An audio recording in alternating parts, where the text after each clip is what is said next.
Lovely. Good old lavender. No garden should be without it.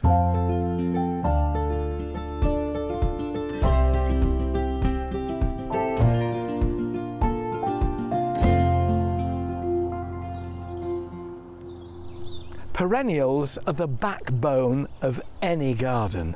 Plant them well and they will grow and come up every year. Here are 5 that I'm putting in my garden this year.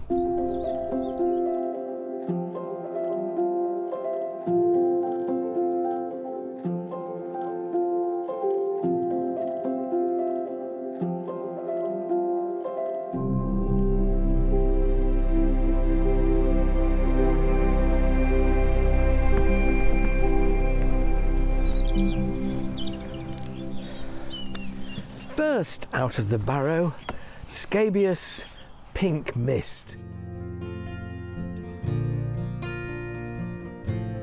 Scabious is a lovely summer flower. Well, spring and summer, it's starting early, and all these yet to come.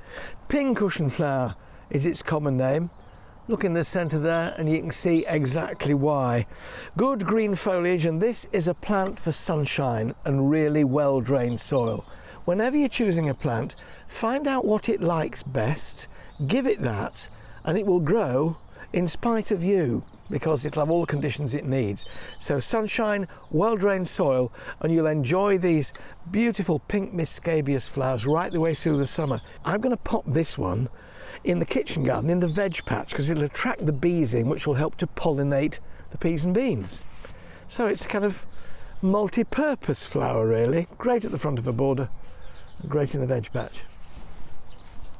Next up, Pulmonaria, the lungwort. In the old days, and we're going back to the Middle Ages, they used to think that plants gave you a clue what they were good for by the shape of their leaf or their flower.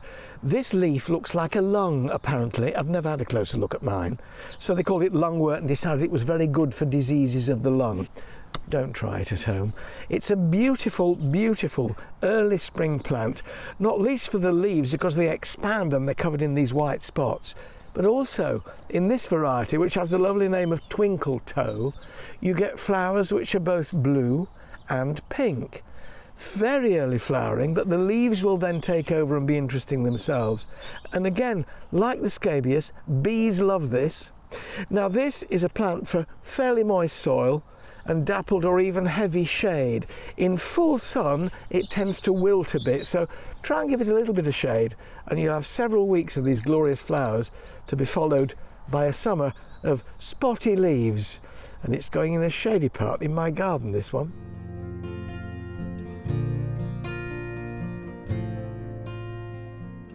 In at number 3, a group of plants that are really good for shade.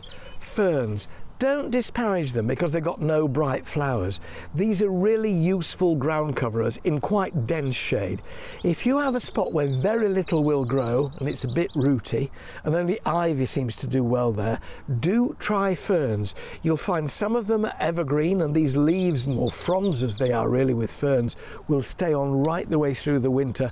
Others die down, and in spring you can cut off the dead fronds, and as these new croziers, these little shepherd's crooks of new leaves come through, the whole plant is refreshed every spring. Some ferns are very good for dry shade, and that's one of the most difficult parts of the garden to get things established in. How can you tell which ferns are good for dry places? Well, rather nicely, the botanists have called this particular genus Dryopteris. Just remember, Dryopteris, good for dry shade. This is going in a shady spot under some trees in my garden. It'll be happy there.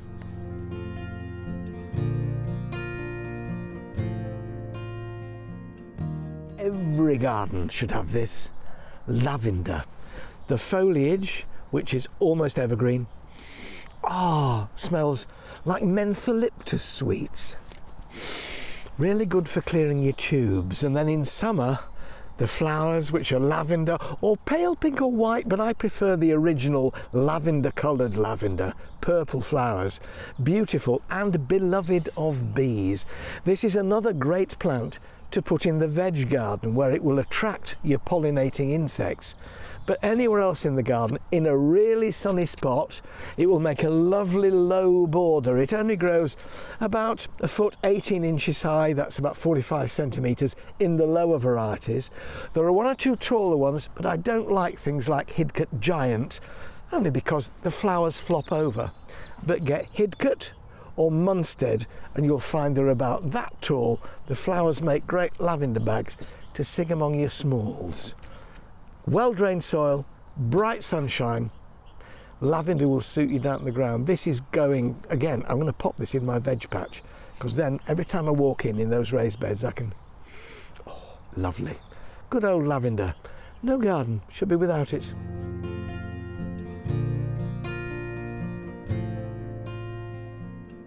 And finally, fifthly, a plant I would never ever be without. This is one of my all-time favourites, the hardy geranium.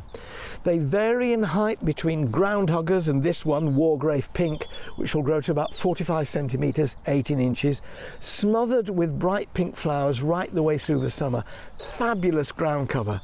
Lovely leaves, some of them are aromatic. This is a little bit. It will spread in clumps. Plant this where you've got trouble getting anything else to grow. It's a really good doer, the hardy geranium. Good for soil which is inclined to dry out, though do try and water it immediately after you've planted a new one and keep it going until it's established. But also in sun or dappled shade, it will thrive in either. And it'll make this rug right the way across the ground. This is going in one of my borders underneath some shrubs where it'll make fabulous ground cover, giving you a pink highlight to dappled shade. There are loads of different hardy geraniums. I don't know one that isn't worth growing, but do try and plant them in groups of 3, 4 or 5 to give yourself a decent sized mat, and then you will find come the summer this downy foliage and the slightly fingered leaf is absolutely plastered. In the case of Wargrave Pink with bright pink flowers. Absolutely fab.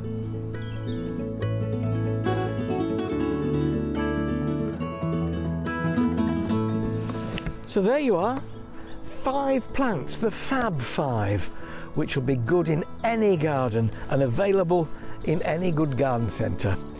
They're going to look smashing in my plot. I'll be posting new videos each week, so subscribe to the channel below and let's get gardening together.